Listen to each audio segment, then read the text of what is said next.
جی ناظرین، بریک کے بعد ایک بار پھر آپ کو خوش آمدید کہتے ہیں۔ حکومتی بلز کے حوالے سے ہم بات کر رہے تھے، وہ گیلانی صاحب کے جو اقدامات ہیں ان کو تحفظ دینے کے حوالے سے بل اسمبلی میں پیش کر دیا گیا اور اپوزیشن اس پہ شدید احتجاج کر رہی ہے۔ ساتھ معاملہ دوہری شہریت کا بھی ہے، توہین عدالت میں تبدیلی کے حوالے سے بھی بل انٹروڈیوس کرا دیا گیا، اور ساتھ میں اب جو کچھ اطلاعات ایسی آ رہی ہیں کہ ISI کو سویلین کنٹرول کرنے کے حوالے سے بل بھی لایا جا رہا ہے۔ تو انٹینشن اس میں شاہ محمود قریشی صاحب آپ کہہ رہے تھے کہ شرارت ہے اس کے پس پردہ کچھ ایسی؟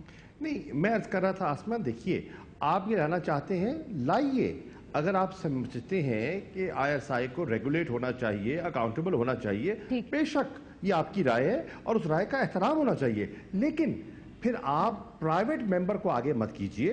حکومت اپنا بل لے کر آئے، ایک آفیشل بل لے کر آئے اور اس کو ریگولیٹ کرے، اس کو احتساب کے کٹہرے میں لے کر آئے، ایک طریقے سے آئے نا۔ آپ ایک چیز کرنا چاہتے ہیں اس کو اون کریں، اب یہ اونرشپ بھی نہیں دینا چاہ رہے اور آگے بھی بڑھنا چاہ رہے ہیں، تو یہ جو چلاکیاں ہیں یہ لوگ سمجھتے ہیں۔ اسی طرح جس طرح کے کنٹیمپٹ کے بارے میں لوگ جانتے ہیں کہ جو آج جو بل پیش کر رہے ہیں اس کا بنیادی مقصد کیا ہے؟ اس کا بنیادی مقصد راجہ پرویز اشرف کو بچانا ہے۔ اس کا مطلب یہ ہے کہ معاملے کو طول دینا ہے، اس کا مطلب یہ ہے کہ عدلیہ کی آزادی کو پامال کرنا ہے، اس کا مطلب یہ ہے کہ چیف جسٹس کی جو اتھارٹی ہے کاگنیسنس لینے کی اس کو ختم کرنا ہے، اس کا مطلب یہ ہے کہ انٹرا کورٹ اپیل دینا ہے، اور intra court appeal show cause notice جب ایشو ہو تب بھی دینا ہے، اگر کوئی انٹرم آرڈر آ جائے تب بھی دینا ہے۔ مقاصد کیا ہے؟ مقاصد بڑے واضح ہیں، بدنیتی ہے، بدنیتی ہے، اور یہ بدنیتی بے نقاب ہو چکی ہے اور قوم اس کو برداشت نہیں کرے گی۔ احتجاج کریں گے، وکلا احتجاج کریں گے، پولیٹیکل پارٹی احتجاج کریں گی، سول سوسائٹی احتجاج کریں گی، عوام سڑکوں پر نکلے گی اس بل کے فیصلے کے خلاف۔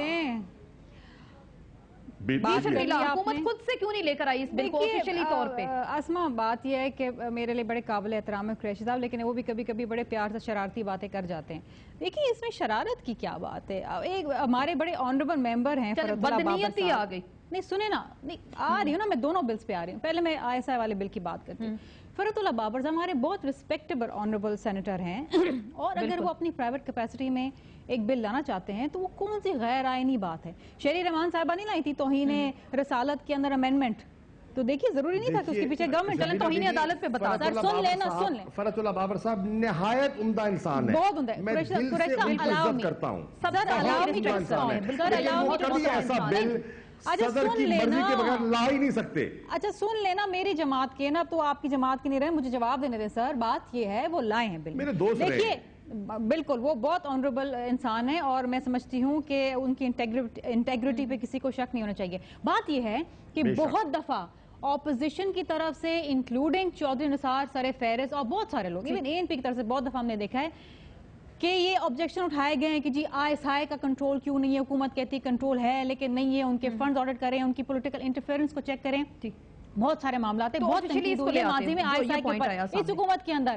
دیکھیے اگر ایسی کوئی بات آتی ہے تو بل سینٹ میں آیا نا، ڈسکس ہوگا بھائی، ڈیبیٹ ہوگا، ڈھکے چھپے نہیں کرتے۔ ادھر ہم نوٹیفیکیشن نکالتے ہیں تو وہاں آپ کہتے ہیں کہ جی آپ ان کو اپنے پنجے کے نیچے کرنا چاہتے ہیں، بل آئے تو آپ کہتے ہیں شرارت ہے، اس طرح کی باتیں نہیں ہوتی نا، یہ ایک بڑی کھلے عام بات ہے، ڈیبیٹ ہے۔ کوئی بات نہیں ماننی تو پھر سپریم کورٹ اپنے آپ کو منوائے گی۔ پھر اگر آپ کراچا صاحب خدا کے لیے آپ تو جہاز پہ چلے جائیں، خدا کے لیے اس قوم پہ رحم کریں، آپ افغانستان جائیں، جہاز پہ جائیں، اور منفی قانون ٹائم ضائع کرتے ہیں ٹیلی ویژن پہ بھی اور سڑکوں پہ بھی، تو عدلیہ کو اپنے آپ کو منوانا چاہیے۔ اس کے پاس بھی آئین کے آرٹیکل ہیں، اس کے پیچھے بھی عوام ہے، پارلیمنٹ سے آپ لوگ باہر بیٹھے ہوئے، ایجنڈا آپ کا کوئی ہے نہیں، آپ لوگ اس طرح ایک نیوسنس ویلی بنائی ہوئی اپنی، اگر مبنی فیصلے ہوں گے تو اپنے آپ کو خود بنوا لیتے ہیں۔ آخری بات بھٹا صاحب، نااہل کون ہوگا؟ حکومت ہوگی یا پھر اپوزیشن اس میں نااہل ہوگی؟ سپریم کورٹ نے جتنے فیصلے اب تک کیے ہیں نا، سب سے جو بڑا فیصلہ ہے وہ NRO کا ہے، اور NRO کے اندر ان لوگوں نے خود جا کے سرنڈر کیے